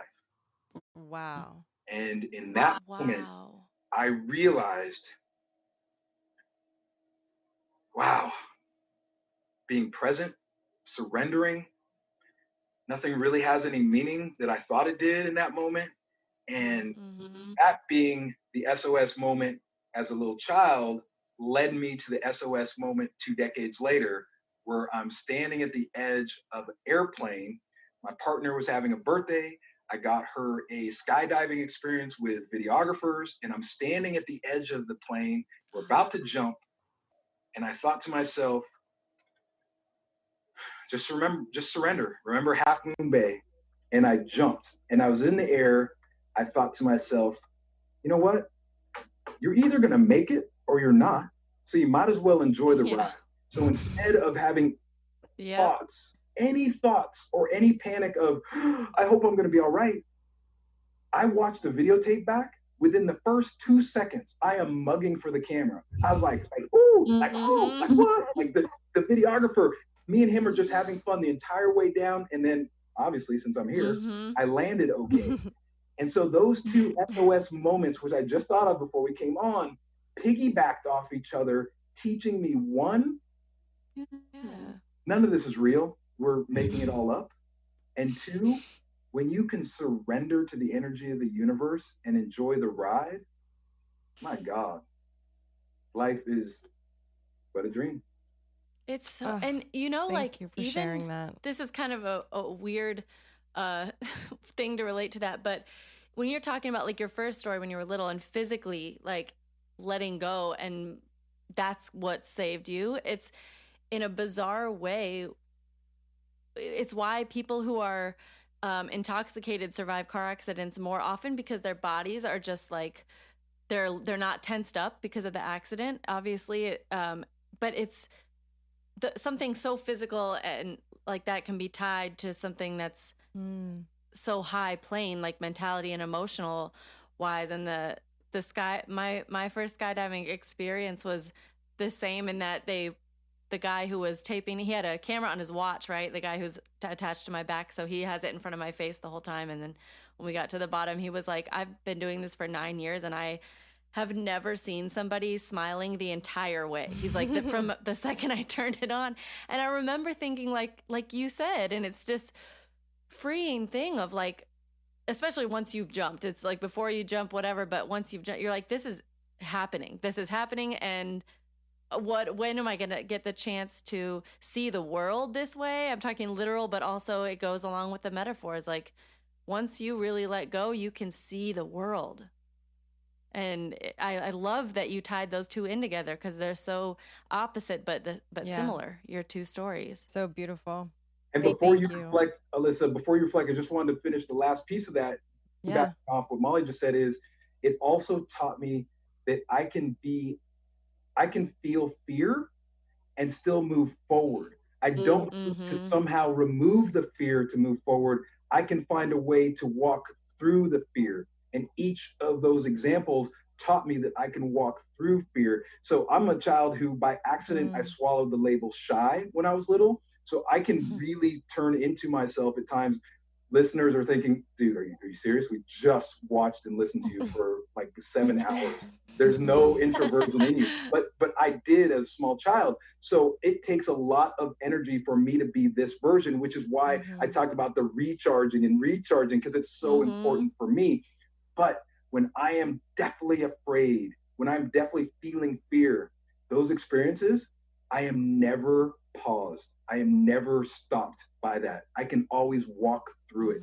And those experiences taught me how to walk through fear, if that's helpful for anybody listening. I mean, it's helpful for me. That's exactly what I'm thinking hearing your story, because I feel like I personally walk through fear more often than not, And I think, it varies to degrees, obviously, like I do this. So, I feel like how scared can I be if I have a platform like this and I'm speaking freely? So like, this was a challenge for me that I kind of, I overcome every episode. And it's helpful because I know there's people out there that think the same way, that walk through fear, that judge things before experiencing it, out of a protectiveness for whatever crap laid onto their them growing up. There's so much to tackle before not walking through fear, and maybe there isn't at the same time. It's like it's as easy as letting go. You think it's so much to overcome, but it actually is just releasing. And I think that's something that it's not even overcoming, right? Because it's like the second like the second for me, at least with the times I've been skydiving, it's not like you're not afraid. So it's not even like, if you're like Tony, what you were saying is like the goal can't be to overcome the fear, because fear is part of the human experience. It's just deciding to ignore it. And I'm very aware of it, though. I'm very aware that I'm walking through it. So it's interesting. I don't know if I'm ignoring it as much as I'm making a choice while I'm dealing with it. If that makes any sense. Even because you can't ignore it. My partner, we met because we lived in the same apartment building a decade ago, and she would pass by my apartment when she would go get her mail, and every day I would think, wow, dude, that woman is just gorgeous. Wow, she's gorgeous. And I decided one day, you know what? I'm going to walk up to her apartment. And I was not paralyzed. I was flooded with fear. I was in my survival brain, but my feet never stopped walking, and my hand started knocking. And married. We were married very soon after there. So in that moment, I was aware that I was in fear, and I was aware I was walking through it. And then after I was through it, I thought to myself, I didn't be afraid. But then the next situation pops up, and I go in that same mode again. So I no longer try to squash it. I just remember that I'm able to walk. Yeah. Thank you so much.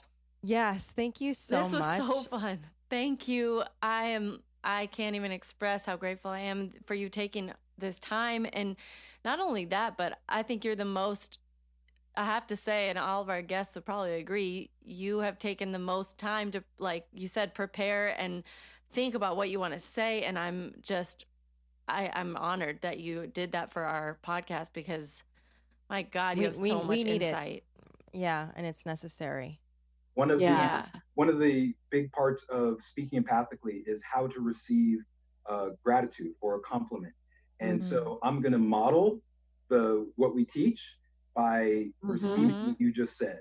So I want to let you know, Molly, hearing you say that, I receive your verbal sunshine fully and wholeheartedly. Thank you so much. Oh, a little side note. I want to say, this kind of slipped by because you just said it, but I love how you said, I accidentally swallowed the label of shy. And that is like the cutest phrasing. And it's so true, because we're like, you don't even mean to. We're told that we're certain things as kids, or like, oh, you're stubborn, or and to accidentally swallow the label and become it is a very beautiful and relevant way of putting that. I caught that, and I was like, wow, that's powerful, because so many people, it's like, why did I start thinking that I'm shy, or why did I start thinking that I'm this? And it's an accident, but it's put upon you. Yeah. Anyway, I just kind of wanted to revisit that for a minute. Hearing yourself say that, think about what I started off with, what I thought one of our roadblocks was: labels, language, and lenses. I think this entire podcast has been an example of different labels, different language, and different lenses. And even the shy piece, I think, has an impact. So when I talk about, I think that's a roadblock, do you guys entertain that it's a possibility that our labels, language, and lenses could be a roadblock to getting to connection, because we're using so much separation? Yeah, I agree. Yeah.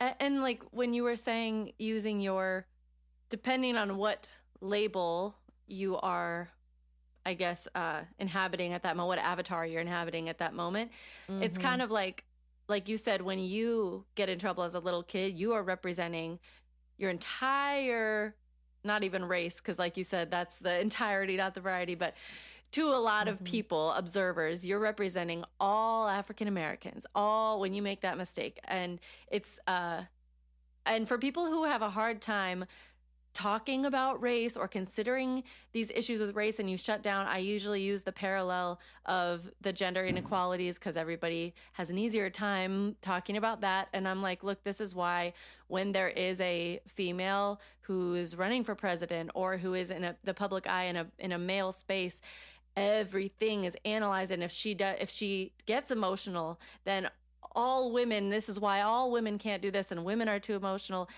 And so I ask people that are listening, if you still have some kind of blockage when it comes to this with race, and you, for whatever reason, have a hard time seeing it, like, look at it that way. And when I feel like, if I'm watching a woman, AOC, or when Hillary was running, and any little thing that was done, I'm watching it not as an individual, but as like, I know that you're like speaking for us right now, and please, what are you going to say? What are you going to do? Right. Even in moments that warrant tears, if a woman is brought to tears, it's like, no, even though you have a right to, that's it. So I just challenge people to look at it from different angles if one isn't resonating with you, because none of it is separate. Yeah. A woman. A woman. Yes. Thank you. So, I want to again remind people, Thursday is your training. Yeah. It's every Thursday, right? Every Thursday at the Empathy Institute. You can find it at theempathyguy.com. Awesome. And what time? 7 p.m. Pacific Standard Time every Thursday night. Okay. Perfect. Wonderful, exciting. I consider it an adventure, and I actually call them play shops instead of workshops, because joy and its pain, and even something that you said, if you don't mind me reframing it, because we have emotions at every single moment, whether we're calm, whether we're joyful, whether we're happy, whether we're sad, whether we're scared, because we have emotions at every single moment, I usually reframe emotional to, it's really usually talking about painful emotions being expressed, not emotions being expressed. Because if you express your happiness as a female, nobody says you're emotional, and yet you're expressing an emotion. So when we're talking about being emotional, that's the human experience.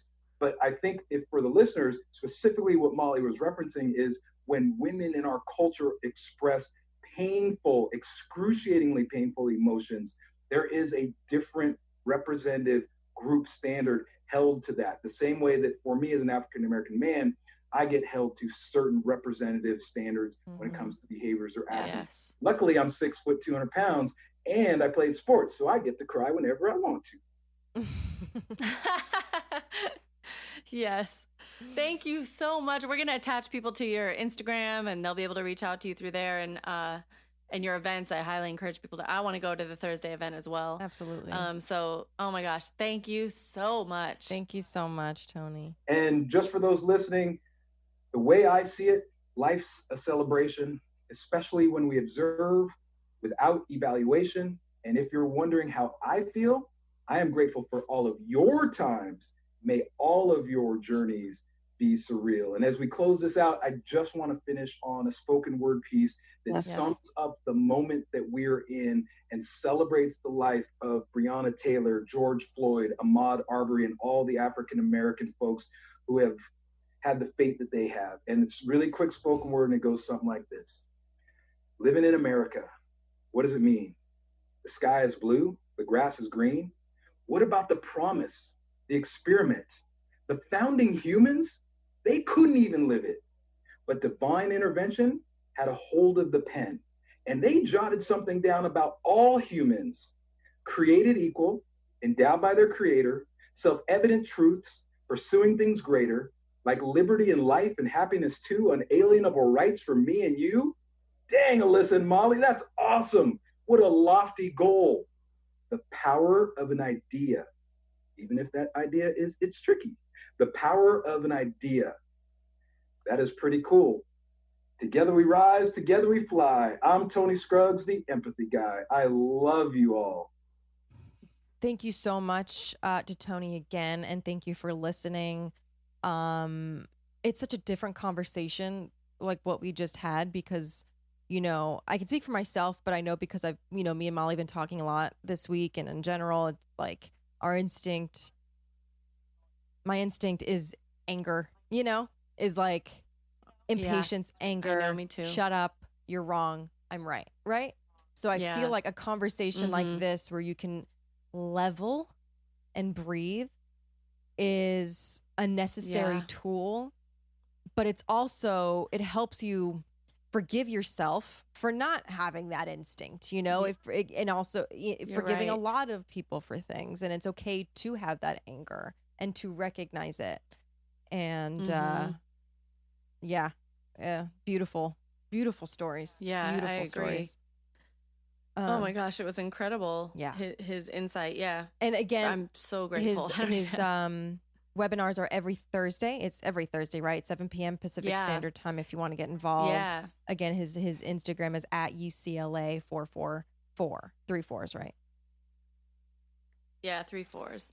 And he's also theempathyguy.com, and that's where his webinars are held. So you can go there to figure out how to access those. And the charity nonprofit that we're going to shout out today is something that actually Tony recommended. It's called A Window Between Worlds, and I'm so glad he brought this to our attention because they do beautiful work. Me too. They collaborate with human service agencies across the country, training and supporting the staff at these partner organizations and facilitating a healing arts curriculum. These workshops provide a unique window of time for participants, a safe, non-judgmental environment where they can authentically express themselves in new ways. Since their founding in 1991, A Window Between Worlds Arts Programming has provided the creation of art as a tool for empowerment and healing to over 250,000 adults and children who have experienced violence and trauma. To learn more and donate, please visit awbw.org. Again, thank you so much for listening and for watching. We're on YouTube, and just search for SOS with Molly and Alyssa. We're on Instagram, Twitter, at the SOS Pod. Share your stories if this resonates with you. Connect with us. Yeah. The usuals. Please subscribe to us if you like what we're talking about, and rate us, review. It'll really help us out on the algorithm. And I was gonna say, like, these conversations, in particular, this one with Tony and last week with Dahlia, please, I encourage you guys to share. Just, it's not like they have to listen to all of our podcasts, but those conversations, I feel like, can be shared, in particular to if you're having trouble discussing certain things with friends or family members. I don't know, just remember that you can just share those individual conversations with people as well, because I know it helped both Alyssa and myself talking with Dahlia and Tony. Mm-hmm. And the goal is to have that conversation be heard by as many people as possible, so that maybe we can all,